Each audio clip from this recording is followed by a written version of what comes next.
Bienvenidos y bienvenidas a este espacio especialmente creado para los amantes de la lectura y de la escritura, literatos, conducido por quien les habla, Carla Graneda Condesa, escritora e investigadora de Cañete.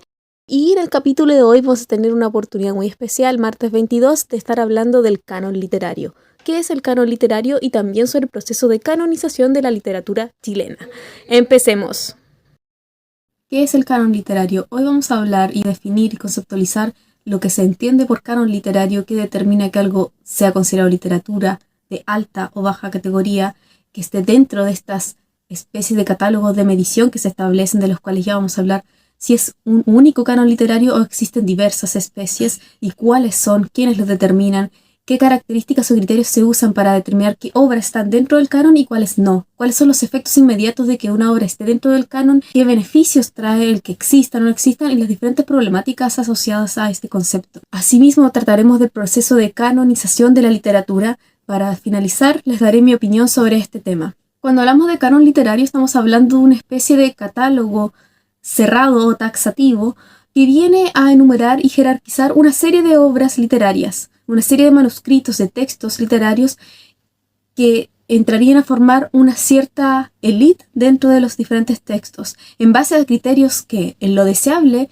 deberían indicar o incidir sobre la excelencia estética de cada uno de estos textos, no así señalando otras características. En lo deseable y en lo utópico sería así. La problemática viene dada porque se ha comprobado a través de diversos estudios que muchas veces los textos que están dentro del canon literario no solo se valen de criterios que dicen relación con la excelencia estética, sino también con otros que dicen relación con la pertenencia a un contexto que propicia la producción de ciertos textos literarios relativos al mercado, la crítica literaria, un momento cultural, social y político dado en el cual se gestan ciertos textos y se consumen más o menos. Además que entendemos que quienes determinan qué es el canon literario viene a ser un determinado grupo o élite intelectual dominante en un cierto periodo de tiempo y espacio. Si estamos diciendo que este grupo de intelectuales, estamos hablando de académicos, docentes, críticos literarios, expertos en el área, estamos poniendo en evidencia de que el canon literario no es absoluto. Es decir, es dinámico, va cambiando según los diferentes tiempos y espacios, ya que, como dijimos, lo determinan cierto grupo de intelectuales dominantes en un tiempo y espacio específico. Si ese tiempo y espacio cambian, van a existir otros canon. Y lo que va enseguida de esto es una tercera pregunta que había planteado en principio. Cuando hablamos de canon literario, ¿existe solo un canon literario? ¿Cuántos existen? Aquí hay una pregunta súper importante que creo que no se ha respondido de forma suficientemente completa. Cuando hablamos de un canon literario, de alguna forma tendemos a pensar en una especie de criterio universal. Pues bien, eso no existe. Siempre que se habla de canon literario estamos aludiendo a un sector literario, geográfico, demográfico. Por ejemplo, se conoce el canon literario de Occidente, que incluye solamente escritores y escritoras de Europa y de América del Norte. También tenemos el canon literario de Oriente, los canon literarios nacionales que van por país, los canon literarios por estudios, por investigación, por géneros, por temáticas, según diferentes componentes del mercado del libro. Así podemos ver que no existe uno, no hay una respuesta unívoca para decir qué libros están dentro de un determinado canon o cuáles no. Cuando hablamos de canon literario, principalmente se nos vienen dos corrientes de pensamiento para visualizar este concepto. Primero tenemos el pensamiento que estableció Harold Bloom, crítico literario del siglo XIX, que en su libro Defensa del canon literario de Occidente señala 26 autores y una serie de obras de cada uno de ellos que recomienda para poder ingresar al mundo de la literatura y tomar como referentes, como ejemplos a seguir dentro de la misma, tanto para escritores como para lectores. De esta forma, Harold Bloom nos propone un catálogo taxativo, es decir, un catálogo cerrado, donde aquí quedaría muy en claro que existen obras que están dentro del canon y otras que están fuera. ¿Y qué significa que una obra esté fuera? ¿Que carece de excelencia estética? ¿Que carece de una calidad literaria suficiente para estar dentro de la misma? ¿O quizás implica otra serie de elementos que vamos a conversar más adelante? Por otro lado, tenemos la postura de Italo Calvino, escritor y académico italiano, también del siglo XX, nos propone una mirada sobre el canon literario un poco más flexible, un poco más dinámica, según lo que ya hemos preestablecido, según lo conversado. Es decir, en su libro ¿Por qué leer a los clásicos?, nos propone 36 obras de clásicos de literatura que asegura que todos deberíamos leer para poder tener una visión panorámica acerca de la literatura. Pensemos que la literatura es inmensa, la cantidad de libros que se han publicado y que se publican año a año, según la UNESCO son más de 2 millones de libros que se publican por año, es una cantidad que es en demasía grande como para pretender que una persona pueda llegar a leer y conocer todo este universo literario. Por ello se proponen estas listas o catálogos para que la gente pueda partir por aquí, partir por esta lista de recomendaciones que van identificando diferentes innovaciones, hitos dentro de la literatura y ciertos aportes y beneficios dentro de la misma. Así establece esta lista de 36 textos literarios por los cuales empezar a leer. Pero no es un catálogo taxativo, sino que es más bien una especie de guía que es dinámica con el tiempo, que entiende que va a ir cambiando, que puede cambiar incluso de persona en persona. De hecho, incluso menciona el concepto de canon personal, algo que no hace Harold Bloom. Aquí tenemos dos posturas completamente diferentes. La de Harold Bloom, por una parte, es taxativa, cerrada, y la de Italo Calvino, por otra parte, nos deja ver que hay una cierta flexibilidad y dinamismo dentro del mismo, dentro de espacios y tiempos, y también de persona en persona, de país en país, y dependiendo de los cánones que nos abocamos a diferentes sectores. Una pregunta esencial en todo esto es ¿para qué sirve? ¿Cuál es la importancia de tener uno o más cánones literarios? Primero, como ya dijimos, el universo literario es inmenso y una vida no nos es suficiente para poder tener una visión panorámica. Estos cánones nos vienen a dar un pie de entrada a este universo literario diciéndonos empieza por estas obras y después sigue por las que te gusten, por las que más te llamen la atención o alguna vertiente que quieras investigar un poco más allá. Por otra parte, hay quienes señalan que la existencia de un canon o varios cánones literarios viene a aportar en el desarrollo de la identidad cultural local de una nación, de un pueblo. La verdad es que no estoy tan de acuerdo con esta afirmación. Considero que muchas de las veces los cánones literarios impuestos, como el canon literario de Occidente, vienen a generar una segmentación bastante peligrosa dentro de la literatura que más que generar un desarrollo de identidad cultural, viene a imponer una identidad cultural que muchas veces no tiene nada que ver con los pueblos o naciones. Por ejemplo, yo soy de Chile, Latinoamérica. Tenderíamos a pensar que la identidad cultural en cuanto a literatura debería estar conformada por escritores latinoamericanos. Pero nosotros en general en los colegios, las escuelas, en los textos de estudio que se envían, lo que normalmente encontramos en librerías, corresponde más bien a un canon de literatura occidental, que no incluye la literatura latinoamericana, sino que solamente incluye la literatura norteamericana y de Europa. O sea, no estamos hablando de un desarrollo de la identidad cultural, sino que estamos siendo espectadores de una imposición de una identidad cultural. En resumidas cuentas, cuando hablamos de un desarrollo de identidad cultural, estamos hablando de que existe un canon literario que se sugiere y se lee con tanta frecuencia que al final este conjunto de obras del canon literario empiezan a formar parte de la identidad cultural de un lugar. En este caso, para los pueblos latinoamericanos, lamentablemente estamos hablando de una imposición de una identidad cultural que viene del extranjero, que no dice relación con la literatura local que tenemos. Recordemos que en Latinoamérica tenemos 6 premios Nobel de literatura y tenemos una cuna riquísima de escritores y escritoras. Un tercer punto que es súper importante de los cánones literarios es que tiene una contribución importantísima a los estudios y formaciones e investigaciones de literatura, de pregrado como académico.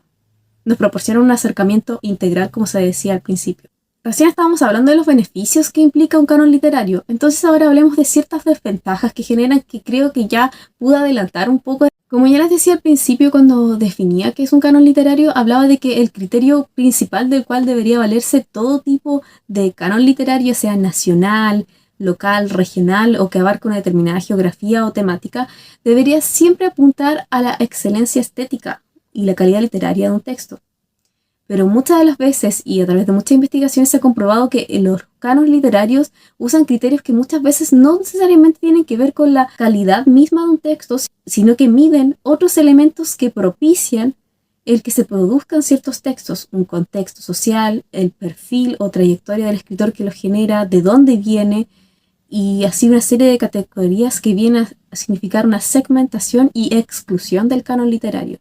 Entre ellos les puedo mencionar la situación que ocurre en América Latina, la situación histórica que ocurre con todas las escritores a lo largo de la historia. El tema de la mujer en la literatura y en particular la literatura latinoamericana es un tema que veo bastante de cerca en uno de los proyectos de investigación internacional que dirijo, el proyecto Escritoras Latinoamericanas Olvidadas, en el cual se estudia la situación de la mujer en los siglos pasados y en el siglo presente, en el mundo de las letras. Aquí se evidencia y se hace notar que el canon literario ha dejado de lado constantemente a las mujeres, las ha segregado, de la misma forma que se han segregado personas que tienen una orientación sexual diferente. Crear este catálogo, esta lista de autores y textos que están dentro del canon literario y los que están fuera, muchas de las veces se fomenta una mirada elitista sobre lo que significa la calidad literaria de un texto. Aquí es donde se cae en este gran error o falla, donde hablamos de alta literatura, baja literatura, la buena literatura, mala literatura. Todos son conceptos que considero bastante errados para definir lo que trata de hacer el canon literario. Son malas interpretaciones, malas investigaciones y una de las grandes desventajas que se genera al intentar medir la literatura.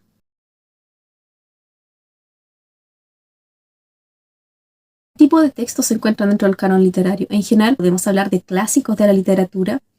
En la otra vertiente nos encontramos con obras contemporáneas que revisten una cierta calidad literaria, que se han transformado en referentes y que propician y generan un hito dentro de la literatura. Todo lo dicho tiene que ver con un catálogo que se va creando a destiempo. Es decir, si bien tiene un dinamismo, pero tiene una modificación y una actualización bastante lenta. Asimismo, se generan una serie de beneficios para las obras que se encuentran dentro del canon literario en perjuicio de las obras que no lo están. Y esto es algo bastante criticable, porque si tenemos un criterio discutible o una serie de criterios discutibles con las cuales se ponen ciertas obras en el canon y otras no, es decir, no solamente estamos hablando de excelencia, sino que también se está hablando de quizás si es hombre, si es mujer, estamos hablando de sus géneros, si el autor proviene de cierta parte del mundo donde son menos considerados que en otros lugares, y así una serie de características que vienen indicando o generando indicadores sobre el contexto en el cual se produjo una obra y no así la calidad misma de.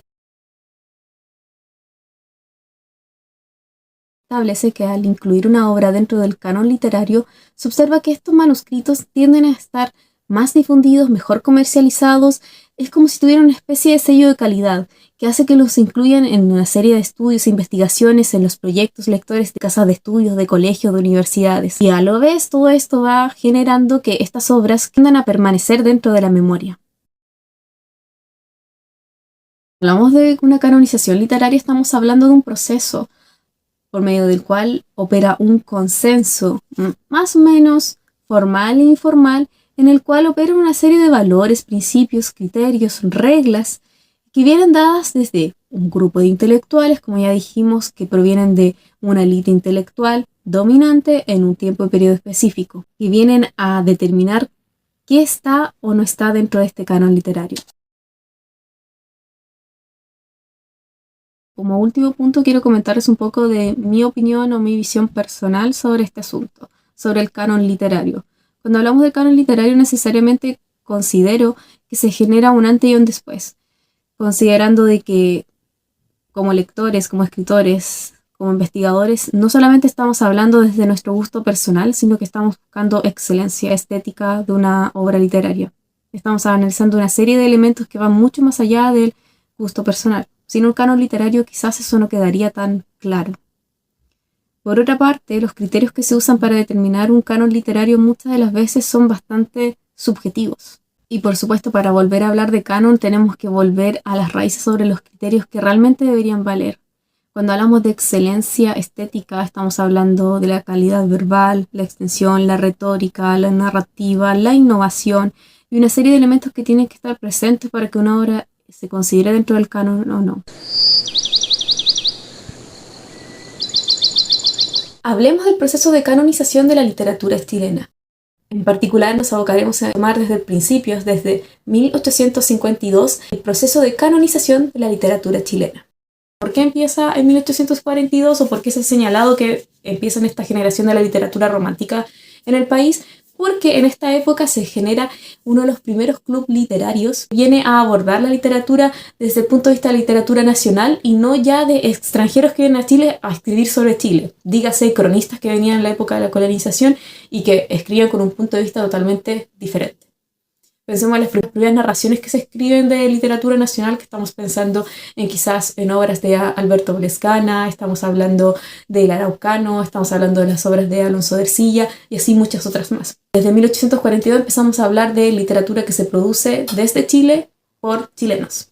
Y ahí es donde empezamos a hablar de este proceso de canonización que podríamos mencionar que empieza en 1842 con este club literario y que se aborda o que sigue creciendo hasta 1992 aproximadamente. De ahí en adelante tengo que precisarles que estamos en una etapa de análisis, revisión, autocrítica y no podríamos decir exactamente en qué proceso o qué parte de este proceso de canonización estamos o si ya se ha mantenido una discusión, una falta de consenso y en realidad estamos en una especie de pausa. La canonización literaria como un proceso de obras o la producción literarias es un conjunto de etapas de catalogación donde se evalúa sobre la base de distintos modelos de discusión elaborados por un grupo de intelectuales dominantes en un periodo y espacio determinado y en una cultura en particular. Esto quiere decir que los procesos de canonización y los cánon como tal son dinámicos, no son absolutos ni tienen una vocación universal, sino que se restringen a periodos de espacio y de tiempo específicos que determinan cierto grupo de intelectuales. Como ya vimos en el capítulo anterior, ese grupo de intelectuales en un primer momento acá en Chile quizás tuvo que ver con escritores, tuvo que ver con profesores, docentes, con universidades, con personas especializadas en la crítica literaria y así una serie de personas que participan de la misma. Como ya advertí, se evidencia que el valor de una obra no solo está dado por lo que debería ser el valor estético, verbal y retórico de la obra misma, sino que muchas de las veces este valor viene evidenciado en estos cánones por la pertenencia a un determinado contexto que motiva su producción y lectura, dígase relacionados con la crítica, estética y semiótica. En general, los procesos de canonización vienen a ser un consenso más bien formal e informal realizado por una serie de agentes que vienen revisando reglas, principios, circunstancias, estructuras y una serie de eventos para determinar si una obra es partícipe o no de un determinado canon literario. En particular, para este video he analizado una serie de artículos que les voy a dejar en la cajita de descripción, pero el principal es el artículo Procesos de canonización de la literatura chilena, publicado en Revista Chilena de Literatura, escrito por Iván Carrasco, de la Universidad Austral de Chile. Como ya advertí en un principio, los procesos de canonización de la literatura chilena empiezan en 1842, desde la generación romántica de la literatura y que en este apartado vamos a tratar hasta el siglo XX. En general, cuando hablamos de los procesos de canonización de la literatura chilena, estamos hablando que se identifica entre las distintas clases de discursos de textos un proceso de catalogación o sometimiento a evaluación según las percepciones de ciertos grupos intelectuales en una época y tiempo determinado. Al incluir una obra en este listado, se otorga una jerarquía respecto de otras obras que fueron excluidas, otorgando una especie de sello de calidad artístico a estas obras en desmedro de otras, asegurando la permanencia de estas en la memoria cultural, una mayor difusión, comercialización o inclusión en programas de estudio, ya sea de época escolar, de pregrado o incluso postítulos, o sea, genera una mayor lectura e investigación de los mismos. En resumen, como ya hemos dicho, deberían primar solamente criterios artísticos y estéticos al generar estos cánones literarios y no mezclarse con otros supuestos de hecho que tienen que ver con el contexto y motivaciones detrás del cual se produce una obra que dice relación con temas de clasismo, de género, de crítica social, de geografía, temas políticos y otros que no deberían mezclarse. Proceso de canonización. Cuando hablamos de los procesos de canonización, estos objetivos, y para que sea más didáctico entenderlo, vamos a dividirlo en dos. Los procesos de canonización tienen dos elementos, que son los criterios de canonización y otros son los juicios canonizantes. Cuando hablamos de criterios de canonización estamos hablando de sistemas valóricos, expresos de carácter científico y teórico que fundan los actos de interpretación de textos y le atribuyen determinados sentidos, realizados en base a rasgos formales, semánticos, artísticos, que logran ubicar estas obras dentro de un lugar y tiempo dentro de la historia cultural, para atribuirles un valor en relación a otras obras. Por otra parte, los juicios canonizantes vienen a ser enunciados críticos que proponen interpretaciones con intención de canonizar un texto o conjunto de obra de un autor, que agregan un valor de calidad en relación a otros criterios. Es decir, estamos hablando directamente de comparar una obra respecto de otra. El canon se establece mediante una serie de procesos de canonización descanonizantes, contracanonizantes y recanonizantes. Como podemos ver, hay una cierta complejidad detrás de todos estos procesos, esta sucesión de etapas o fases. Hay varios cánones que corresponden a visiones particulares que se alejan de verdades absolutas. En general podríamos decir que en realidad ninguno contiene una verdad absoluta propiamente tal. porque cada uno corresponde a un tiempo específico en un lugar y una cultura determinada. Dentro de esta variedad hay un canon dominante en general o hegemónico, con pretensiones de ser el único o universal, pero nunca debemos caer del todo en este error. Se evidencia en todo esto una falta de una visión sistemática y global de la literatura nacional, al menos para poder crear un canon que se aproxime más a la realidad actual. Esto dice relación con algo que ya mencionábamos, que es difícil hablar de un canon literario cuando no tenemos claro de qué hablamos cuando hablamos de literatura nacional. Históricamente acá en Chile, cuando se ha hablado de literatura nacional, se deja de lado, voy a repetirlo, la literatura escrita por mujeres. Y eso es algo que se puede notar en temas numéricos, no hay que recurrir a una investigación para intuirlo. Por ejemplo, desde 1942 se entrega el Premio Nacional de Literatura, se ha entregado 57 veces hasta la fecha. De esas 57 veces, solo 5 han sido entregadas a mujeres. Y esas 5 mujeres, estoy hablando de Gabriela Mistral, Marta Brunet, Marcela Paz, Isabel Allende y Diamela Altit, primero han logrado reconocimientos internacionales para recién ser consideradas como una posible escritora que pueda llegar a este reconocimiento, versus la situación de los hombres que con poco reconocimiento o un reconocimiento que se ha limitado a nivel nacional son muchas veces más considerados que las mujeres para tener este tipo de reconocimientos. Y esta es como la cúspide de la pirámide, porque tenemos una serie de oportunidades y falta de reconocimientos que se generan en torno a los diferentes procesos de escritura literarios dentro del país, donde vemos que hay un sesgo bastante importante. Entonces, no es raro pensar que cuando se habla de literatura nacional y se intenta realizar una catalogación, no hay un conocimiento sistemático de lo que es literatura nacional, sino que es bastante limitado. Estamos hablando quizás de un 30 o 40% de la literatura nacional de la que se habla y se enseña, y en base a eso se hace un canon. Entonces, obviamente, de por sí o per se dejan fuera muchas partes importantes de esta literatura solamente por exclusión. Y esos son temas que yo diría que son una evaluación crítica que hay que primero identificar, llegar a un consenso y buscar una solución y realmente generar catálogos o cánones que realmente partan de una base donde estén analizando la plenitud de la literatura nacional y no solamente ciertos fragmentos de esta misma, para realmente entregar un canon y que no sea solamente un grupo limitado a una visión subjetiva de un cierto grupo intelectual. La primera pregunta importante a hacer en estos procesos de canonización es: ¿quiénes canonizan la literatura en Chile? En el marco de la institución literaria chilena se han observado diferentes periodos, entre los cuales se pueden identificar diferentes momentos con los que quienes canonizan son diferentes entes dentro de la sociedad. Dijimos desde 1842, desde esta época de la generación romántica. En principio se hablaba de que eran los mismos escritores y muchas veces políticos extranjeros los que venían a realizar estos procesos de canonización. Estaba hablando del siglo XIX a principios del siglo XX. Con posterioridad al siglo XX se incorporan periodistas y profesores especializados en literatura. En el siglo XX y siguiente hablamos de escritores, investigadores y crítica universitaria que viene a formar parte de esto. A partir de 1992 a la fecha, todavía no hay un consenso suficientemente claro que nos permita decir quiénes son los canonizantes, porque pareciera ser que la realidad es mucho más compleja y más diversa de lo que se vio históricamente, o quizás nos falta la perspectiva del tiempo para entender lo que pasa actualmente. Ahora me gustaría que habláramos de forma sucinta de los diferentes hitos que nos hablan de este proceso de canonización de la literatura chilena. El primer proceso de canonización, el primer hito, lo encontramos en la colonia, donde estamos hablando de la literatura colonial del Reino de Chile. No solo hay una literatura chilena, sino hay una serie de textos de diferentes caracteres. Estamos hablando de testimonios, estamos hablando de crónicas, petitorios, informes, poemas épicos, descripciones geográficas, y todas no sometidas a procesos sistemáticos, sino que simplemente existieron.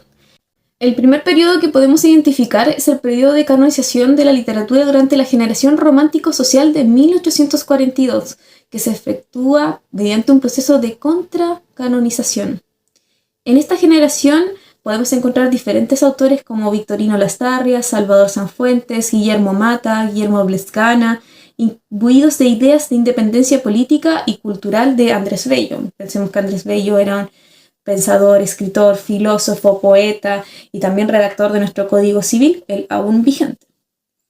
En esta etapa se veía que los escritores actuaban como agentes canonizantes mediante sus escritos de difusión y crítica literaria. En esta época temprana de la literatura nacional nos encontramos que este vendría a ser un proceso unitario y globalizante que tendía a promover un canon literario único y universal, o al menos tenía estas pretensiones.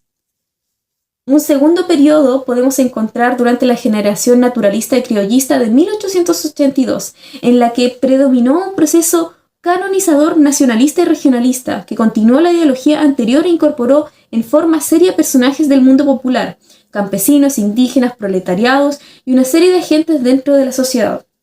En esta etapa, la crítica literaria era hecha por escritores y periodistas que se reunían en diferentes tertulias, que escribían en periódicos y revistas literarias desde perspectivas impresionistas.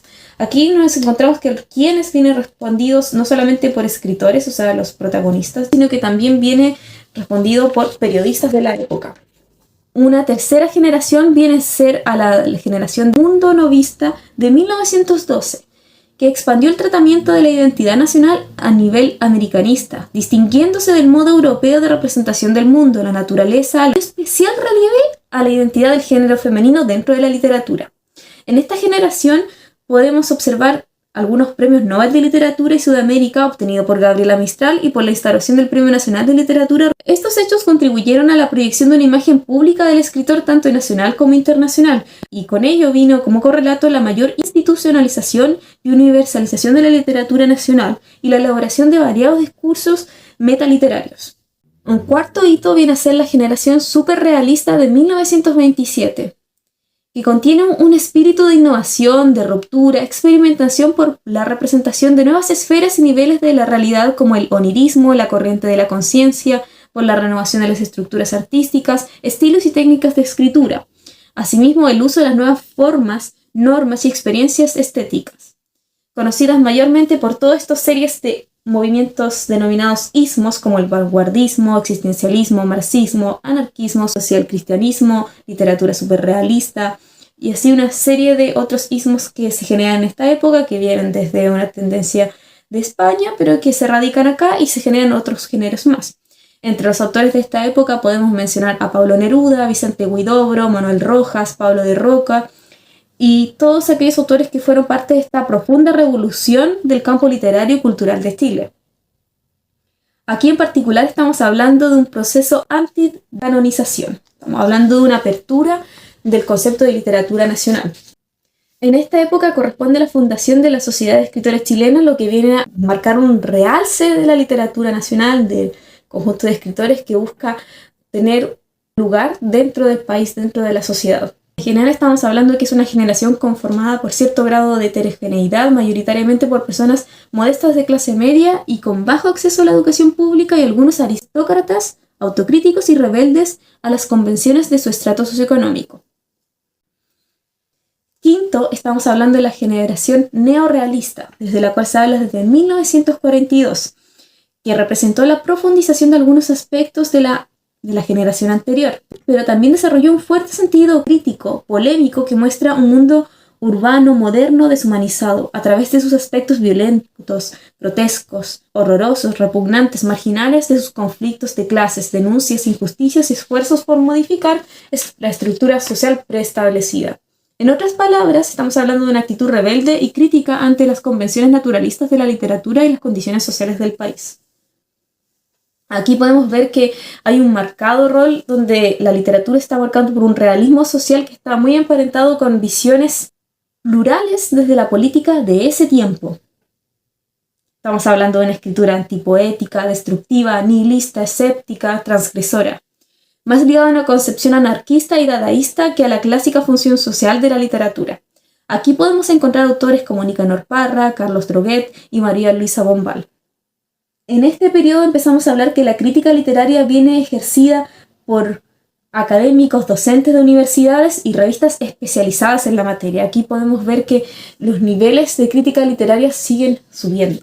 El sexto hito viene dado por la generación irrealista de 1957, que es una generación que ha puesto especial realce en la renovación de las formas tradicionales de la literatura mediante audacias formales, la despersonalización del sujeto, la representación de un mundo urbano de límites difusos gobernado por la contradicción, la exploración de nuevas esferas de la realidad, objetos innominados carentes de referentes directos e indirectos, y así una serie de elementos que se van tratando de innovar.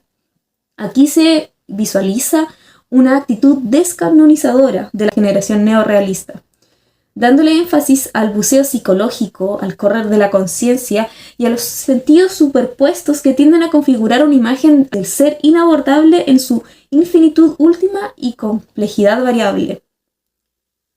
Actualmente, cuando hablamos de la institución literaria, podemos ver que se ha ampliado, que se han cientificado varios de los procesos de canonización y que se han ido poniendo en realce en relación con hechos sociales como la revolución, como diferentes revoluciones que se han ido viviendo a lo largo de la historia, y también procesos actuales.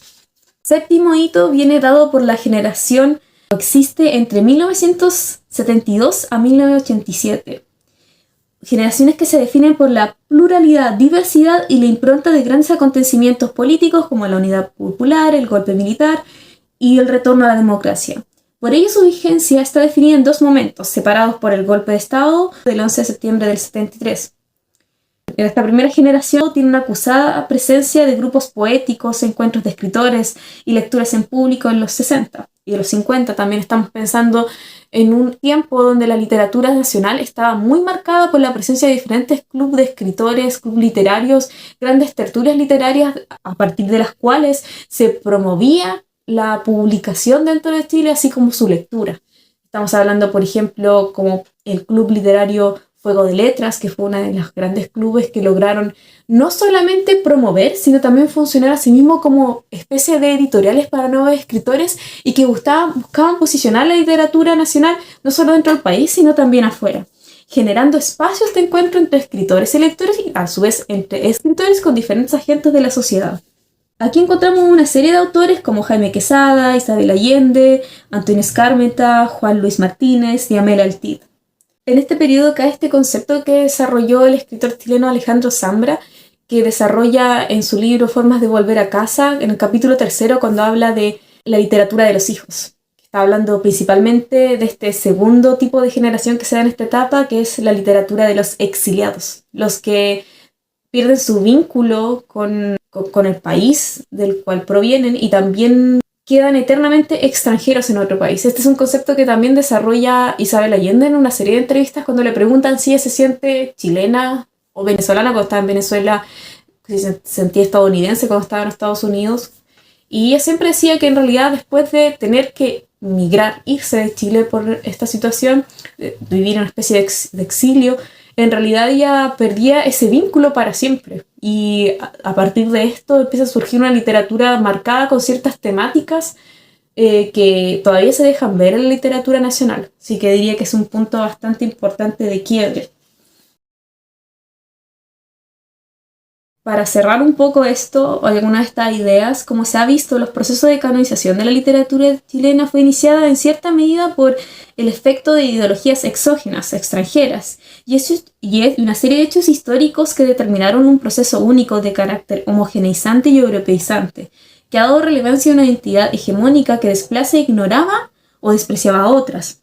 Asimismo, se han establecido una serie de conexiones variadas entre ellos. No obstante, a medida que el país ha ido creciendo y desarrollándose, estos procesos se han tornado plurales, más heterogéneos, más abiertos, estableciendo una serie de conexiones variadas entre ellos y han promovido distintas identidades valoradas según criterios y factores diversos a través del tiempo, tomando en cuenta diferentes criterios de canonización. En resumen, se puede observar que los procesos de canonización han partido de un punto de vista hegemónico, de una visión dominante, con una pretensión universalista que, como ya hemos visto tanto en este capítulo como en el anterior, tienden a ser falsos, porque nunca hay una sistematización completa como para pretender que un canon o catalogación persista o prohíbe a través del tiempo, sino que responden a un periodo de tiempo específico. Entonces, fuimos desde un proceso homogeneizante a uno totalmente abierto que vemos actualmente, que es heterogéneo y que tiende hacia allá. Ahora la gran tarea que queda al debe es llegar a un consenso actual sobre los procesos de canonización que actualmente existen, de dónde vienen, porque pareciera ser que provienen de una pluralidad, como se ha visto en estas últimas generaciones, donde diferentes agentes de diferentes puntos de vista, quiere decir, desde el mundo del libro, desde el mercado del libro, vienen a establecer ciertos catálogos o sistematizaciones. Sobre el canon literario hay mucho más sobre lo que leer e investigar. Los invito a leer e investigar sobre la literatura nacional, sobre los procesos de canonización y el por qué quizás hay ciertos libros que son más leídos que otros. A veces no tiene que ver con la calidad del texto ni la trayectoria del autor, sino que hay muchas cosas más que descubrir. Con esta invitación me despido y nos volvemos a encontrar el próximo martes. Recuerden, todos los martes literatos de 11 a 12 de la mañana aquí en Radio Millaray. Muchas gracias.